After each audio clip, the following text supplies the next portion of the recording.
This one I knew was going to be a bad storm, but my biggest fear was nobody was going to leave. And I'm not going to say no names, but there were some people that I had to, last second, had to force leave. And that was a big fear. It actually scared me because I knew what was actually coming. But it did, in a way, bring the community a whole lot closer because they realized what they have over here can be gone half a day. Because we stood a chance to lose everything on this island.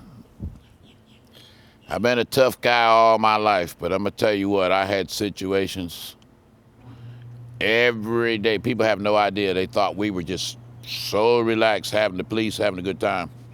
But the toughest thing was not being able to get people back on the island. You had people that had nothing. They had no money, no medication. They couldn't get medicine. And a lot of senior people, and it really put a cramp on it. I'm not gonna say, but I had one fella that he didn't know how many times he made me cry, and I finally had to call the chief and say, Chief, I've got to do something, which it worked out. I had a state patrolman take them and get the medicine they needed, and that's all they wanted. But I mean, this guy was ready to go to jail to try to make it to the island because he had nothing else left.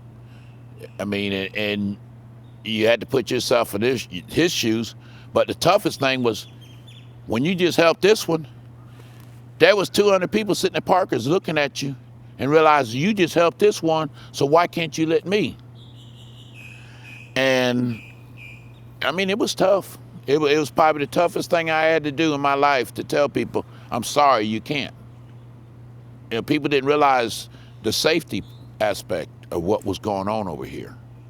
We had power lines, we had trees that were falling, still falling. But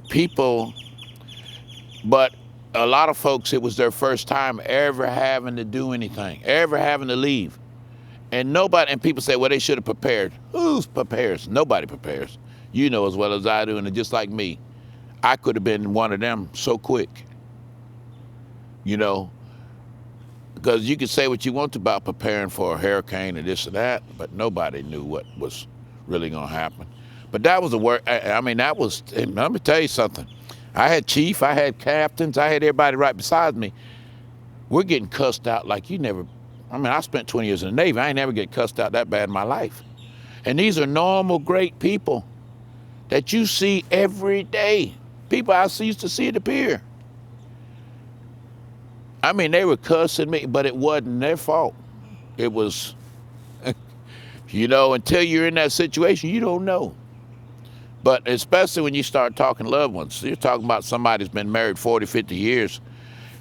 They have no money left to stay in a hotel. The hotel's charging them 3 times the rate. Now they need medicine. I had people pulling up there with their mothers. They're 80, 90 years old, needing whatever medications that were only at their house. We worked it to where if nothing else, I'd have an officer run to that house or whatever. So it was tough.